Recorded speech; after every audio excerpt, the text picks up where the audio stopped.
to another episode of Stir the Pot Podcast. This is your host, DGA, aka 509 Reasons, and we're back with another one. And I just have a question for you guys out there. I want to know if you're dedicated to your job like this young man was dedicated to his. Like real talk, we're not talking about like regular job. We're talking about like a job, like maybe a career, something you took years to practice your craft, to perfect it. You went to school for it. You love what you do. Now you're getting paid for it. Like that type of dedication. Like, do you have that? I want to know if your dedication is on the level of the dedication this young man had for his job. This guy traveled 21 miles from his house to another state because he was just that dedicated in his job. What was his job, you ask? No worries. I'm going to play that clip for you. If you can keep people from pointing their guns at the crowd. The armed men appear emboldened by the inaction of the police towards them. Minutes after encountering the officers, Rittenhouse explains to a reporter from the Daily Caller why he thinks he belongs in Kenosha. Our job is to protect this business, and part of my job is to also help people. If there's somebody hurt, I'm running into harm's way. That's why I have my rifle. It's about 15 minutes until he'll fire his first shot.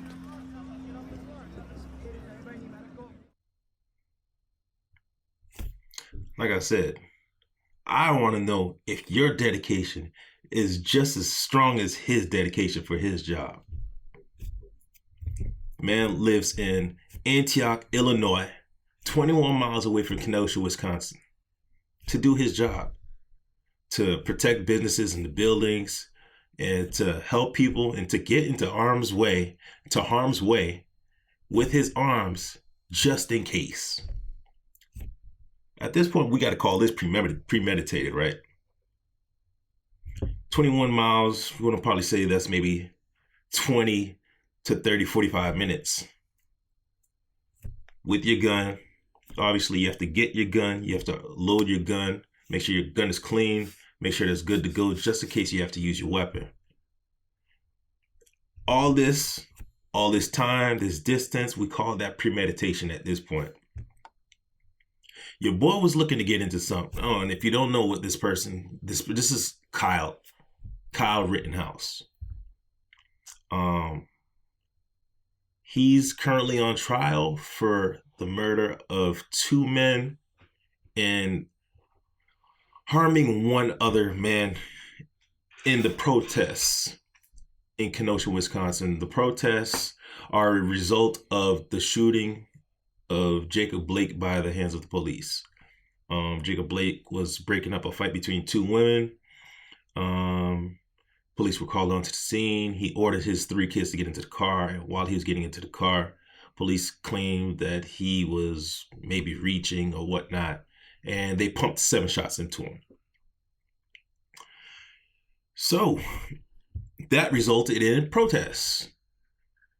Protests to the magnitude of actual NBA players sitting out a playoff game, which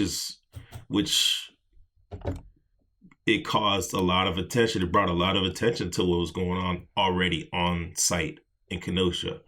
A playoff game in the middle of a pandemic with nobody having nothing to do. And then everybody's just here to watch a game and the game is canceled, bringing more awareness to what's going on in Kenosha.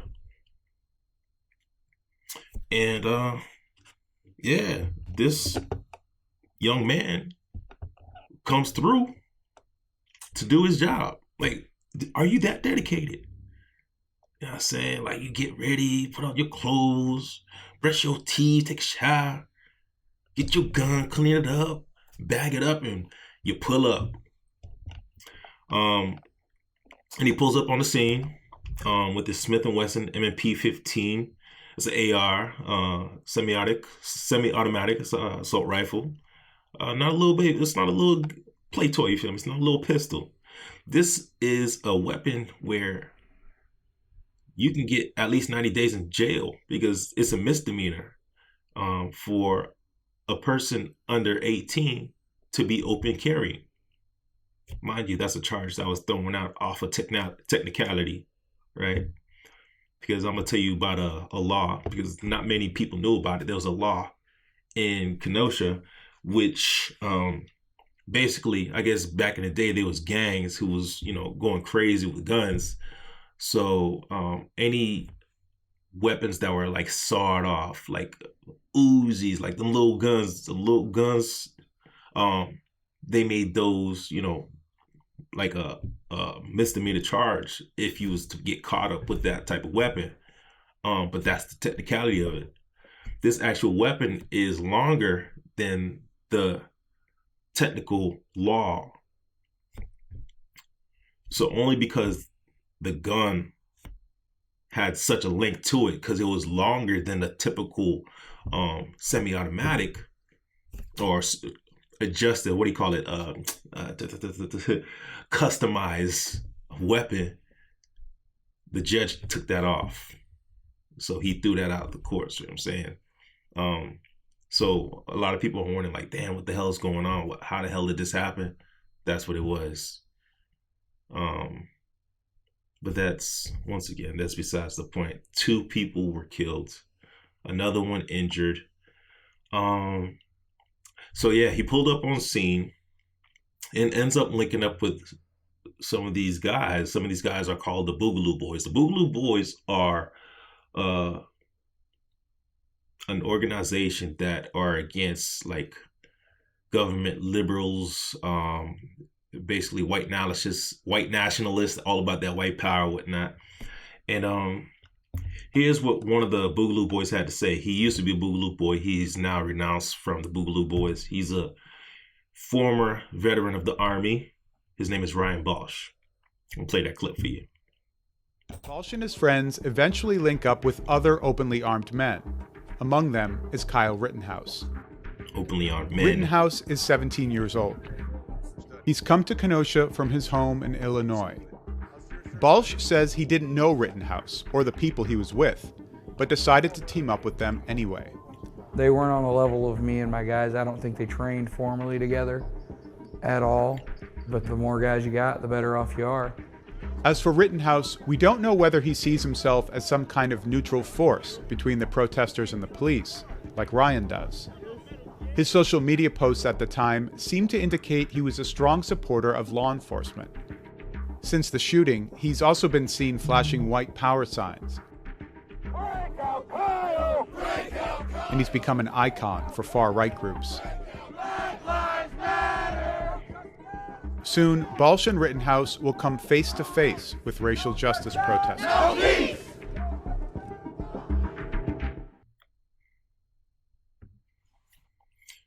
And there you have it. I just want you to sit there and take all that in. For all of you that's listening on audio, I played a video. And if you saw the images of this guy, this young man, after the shooting, does he look like a person that's, resentful for what happened that day? If not, he's really just taking a play on his celebrity, his newfound celebrity status, because obviously there are people who are against the movement of police accountability for what had happened to Jacob Blake, which is the reason for that protest in the first place. So you had the protesters, and then you had the anti-protesters, and the Boogaloo Boys were part of that anti-protest movement. So with that being said, he links up with these guys. Then Kyle Rittenhouse runs past his camera. I had been looking kind of at him the entire time because he looked young, he had a gun. So at the point where I see him run by me, I was like, that's weird. So I followed down in that direction. Already he's running too, but Alicia's only like to play let's check it out, right? Rittenhouse walks towards a parking lot where cars are being vandalized. He passes Joseph Rosenbaum, who was fighting with the armed men at the gas station earlier. Rosenbaum now starts chasing Rittenhouse and throws a plastic bag that holds his belongings from the hospital. Close behind them, a man holds up a handgun and fires it. We don't know why. Then Rosenbaum lunges towards Rittenhouse. Rittenhouse fires 4 times, Had I been in his shoes getting chased and then I heard a gunshot, I can't say that I would have done anything differently. Rosenbaum, who's been hit, falls to the ground. There are 3 more shots from someone else in the parking lot. Oh shit. We got shots fired, guys. We got shots fired. The shooting happens, and after the shooting, he's out there taking pictures with people, doing white power signs. You can see from his Instagram, Blue Lives Matter. Now, don't get me wrong. I'm all about supporting police, you know what I'm saying? As far as police, you know, who are doing the right thing out there, salute to you. Police are necessary for the society, right? What we don't need in society is the police who are, you know, all about that blue wall, that blue silence. If your brother or sister in arms with the badge on is doing something against the law, they're taking advantage of the badge. It's on you as a person with the heart, as a soul, with a soul, to, you know what I'm saying, handle that. But obviously this is not how it works around that blue wall of science, or silence, excuse me. So you see all the history of what he has going on. So we know this is all premeditated.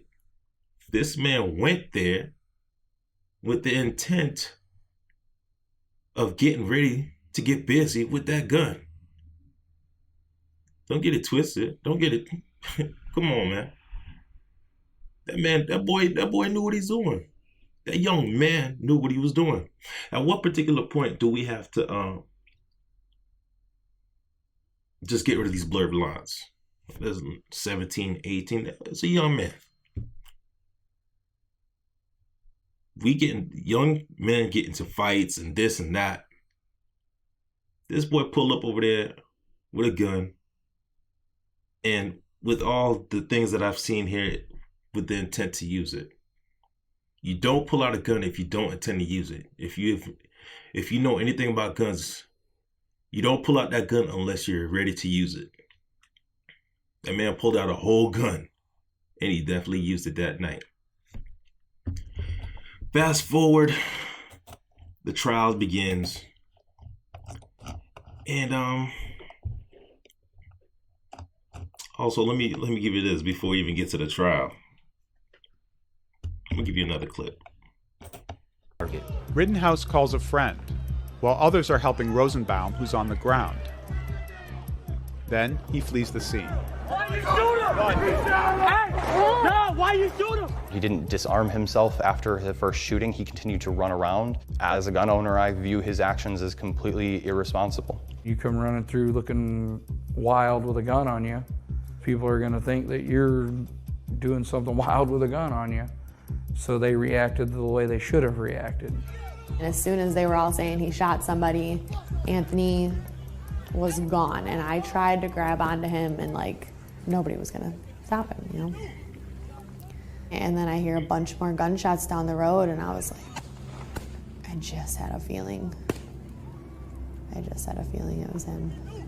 Rittenhouse trips and falls. Anthony Huber hits Rittenhouse with a skateboard and attempts to disarm him. Rittenhouse shoots him in the chest. Here is Gage Grosskreutz with his gun drawn. He also gets shot and calls out for help. I need a fucking medic! I've been trying to get on the back. The reality of it is this is going to be a part of my life from here on out. Keep him right there, we're coming out to you. Rittenhouse runs toward police vehicles and raises his hands. Hey, he just shot them! Hey, dude right here just shot them! Dude right here just shot all of them down there! The police make no attempt to stop him, and he isn't arrested until the next day. I didn't talk to them, but I'm sure they didn't know what this person was doing.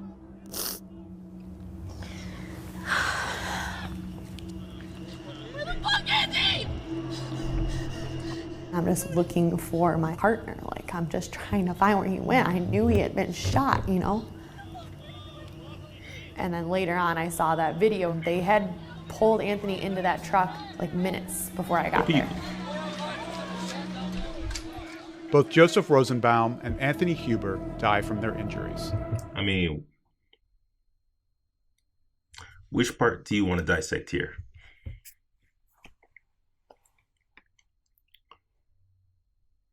I get it. He's being chased. Somebody throws something at him. You hear gunshots. You react. You don't know what the heck's going on. Someone's behind you. You hear a gunshot. I guess I get it. But what was he running to? He was running to, I guess, cars being vandalized. Like, what? Once again, we're talking about that job dedication. You are not a cop. You are not a sworn-in officer of that city, that county, or that state. Why is you running towards cars being vandalized? What are you going to do? Are you going to do a citizen's arrest? What are you going to do? The least you're going to do is put your guns towards these people that's vandalizing these vehicles. That's at least the least you're going to do, and hope that you don't get itchy trigger fingers and shoot somebody by accident. Well, here you go. You've put yourself in a situation where people are chasing you, don't know what you're doing, what you're running for. You get attacked. You get funny feeling. You bust a shot. Somebody's down. Get on the phone. Don't know what the hell's going on. Don't know what to do. Here you are now. You're running away. People are trying to figure out what's going on. Why did he do this? So now they're chasing him. They're trying to make sure he doesn't get away. While people are, well, shout out to them people. Like, I don't know if I had any attachment to any person that would get just shot on scene, and if I'm running after a person with a loaded weapon like that and actually hitting them, that takes some type of bravery. I almost think that's stupid, but I guess that's bravery in some people's heads to be going after a person with a weapon if you don't have a weapon to counter with. Boom, boom. Goes for the man's gun. Kyle shoots that dude in the chest. Another person pulls up with a gun. Don't know what the hell he's doing, but boom. He gets shot in the arm. Gets up. Keeps it moving. Keeps it moving now. He's walking towards the cops with a whole AR in his hand. And I find it hard to believe that the cops still don't know what the hell's going on. I know you got to hear about shots being fired. You got to hear about shots being fired at this point. You see a person walking towards you with a weapon with their hands up. You got to feel funny about the situation. You got to feel like they've had some type of part in what has just happened. You got to feel funny about that. But yet, it's a young white man. He gets to skate right past them. Doesn't even get arrested that night. Doesn't even get questioned. He gets to go home that night. Right? They took these two people to the hospital. They're dead. The one man, he gets shot in the arm. Man loses sensation in his hands. The kid goes home that night. Don't know if he feels regretful. Don't know if he had a comfortable night of sleep. But he's lucky enough to go home that night. There are at least 3 people who weren't afforded the same chance to go home that night. It's crazy. And once again, we're going to talk about the video we just saw, the clips we just heard.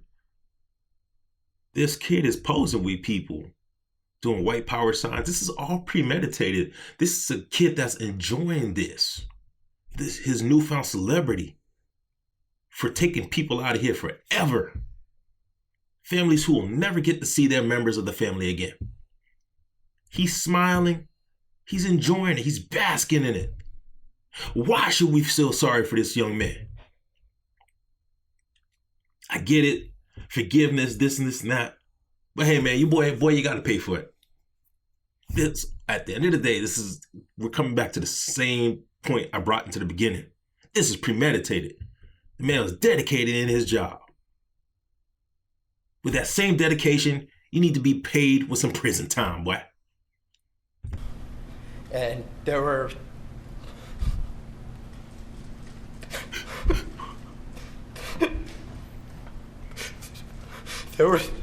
three people right there. Take a deep breath, pal.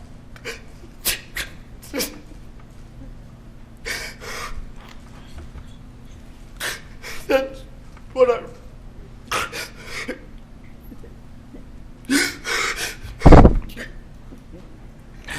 That's what I run. We're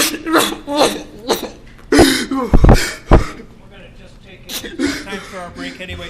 You can just relax for a minute, sir. That is we're going to so take a break nice about of 10 the, minutes, and please don't talk about the case during the break. That's so nice of the judge to give this young man a 10-minute break, because obviously he can't hold himself up on the stand. Does this man look like he's remorseful for what he did, or he's sorry that he might actually go to prison for killing people? Like I said, I want to know if he was remorseful like this on the night he did what he did. Like when he went home, did he break down like this? Like, did he know the gravity of what he did? I want to know that. Because this thing on the stand, boy, give this man an award, Academy Award winner. Straight up. Boy, Ben Affleck, you can learn from him. Boy, boy, them tears, boy. Nigga, I don't give a fuck about them tears, bro. I don't give a fuck about them tears. Well, you got some time to do, man. Well, you got to send them out. This all comes down to premeditated for me. This wasn't all done on a whim. This is all actions that's all put together for you to end up killing 2 people that night, taking somebody's arm off that night. You got to pay for what you did. But the way this is looking like, society about to let them off. And this is the problem, like this double standard we're seeing here in America. We got black men, black people getting shot for having nothing in their hands, for a cell phone, Skittles. But yet, a dude can walk right past a whole group of policemen in armored vehicles with a whole gun on his hand, and there's nothing happen to him, not even questioning. Like, he doesn't look suspicious. Whereas you could walk up the street, oh, we heard about the burglary in the neighborhood. I've been stopped before on foot by a cop car on my way to do taxes. Oh, we heard that there was a burglary in the neighborhood and you matched the description. Sure enough told his ass what? Because they were black, right? Come on, man. Black people could always match the description, but if it's white, it's right. And here we go. We got this man shooting people on tape. We have all this evidence before and afterhand. Even the mom was trying to, get off with this kid, man, trying to make sure this kid doesn't get in trouble. Whereas you got black women, you have black mothers who are, they're forging addresses because they're trying to make sure that their kids can go to a better school in a better neighborhood. They're in jail right now. But this mother of this young man, you know what I'm saying, helps this kid evade the law for a bit, and yet she's free. But yet, the only people with mugshots right now in prison are black women trying to make sure that their kids have better lives, a better education. The double standard here in America is appalling. You fast forward, get into this trial once again. What does this man say? This man says we should let this man free because we have other members of society who have shot a person 7 times and they're out. If that's not a slap to the face, obviously he's talking about the cop who shot Jacob Blake last year 7 times. And the prosecutor just decided not to go through with the trial with this one. This attorney for the defense had the audacity to bring that up. This is like a slap, an absolute slap in the face. Come on, man. Y'all need to understand what's going on. You need to see this.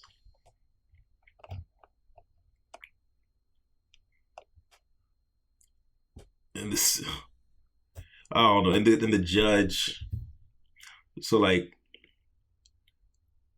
I guess in Wisconsin, they have extra amount of jury members. And at the end, before they come up with a verdict, they pull names out of like a fishbowl hat or whatever to actually pick who's going to do the final verdicts. So it's like a total of it's a total of 12 people, 12 jurors out of 18. And typically the bailiff or the judge would, pick out the names, random names. This judge says, hey, why don't you pick out the names? Brings over the little box to Kyle so he could pick out the names. Like, the whole optics of this is crazy. The fact that he's given like the I don't even know, not even is it privileged? Would that be the right word to pick out your jurors? Even though it's random. Like, what is going on here? It's just wild. All black people are trying to do is live their best lives. We're not trying to mind nobody's business. Just leave us alone. If we do some shit, make sure we get held accountable the same way our white counterparts do.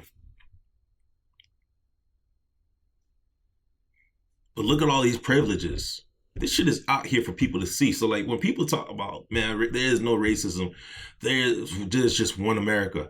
Make America great again. These are all, we're not even calling this dog whistles no more. Y'all talking out loud. America, y'all talking out loud right now. And time again, we see shit like this.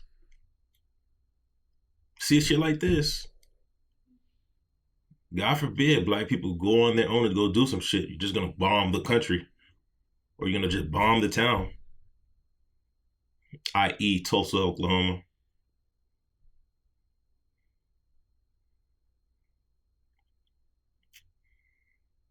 I'm just speechless, honestly. Because like, I know after Trayvon, definitely tears of anger. Mike Brown, because this keeps happening over and over again. Every day you hope for a different outcome, a fair outcome, and just put ourselves out there to be let down once again. At this point, I won't even find it as a surprise that if they let him off.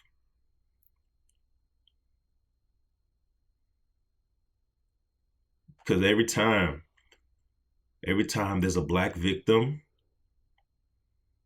they try to use their mugshots just to kind of villainize them a little bit.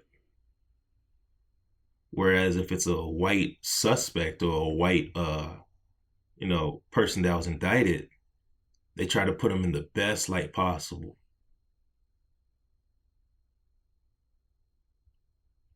It happens all the time. All the time. It's like white is right.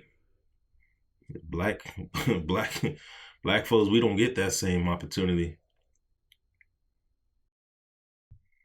To end this off, I just want to say I hope one day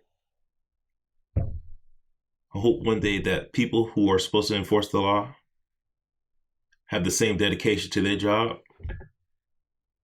as Kyle Rittenhouse had for his. I don't know who put him on that job, but all that dedication, that energy that he had for his job, I hope law enforcement has the same dedication and energy into doing it fairly and equally. Tired of dying out here? Or we're tired of just seeing white folks living their best life after they transgress against us in the movement. Simple as that. I'm not even gonna go crazy here. But anyways, check me out on Instagram, Stirring the Pot Talks. On Facebook, STP Talks. You already know what it is. You can jump up on that DM. And I'm gonna catch you on the next one. Stay dedicated, my friends. She crazy.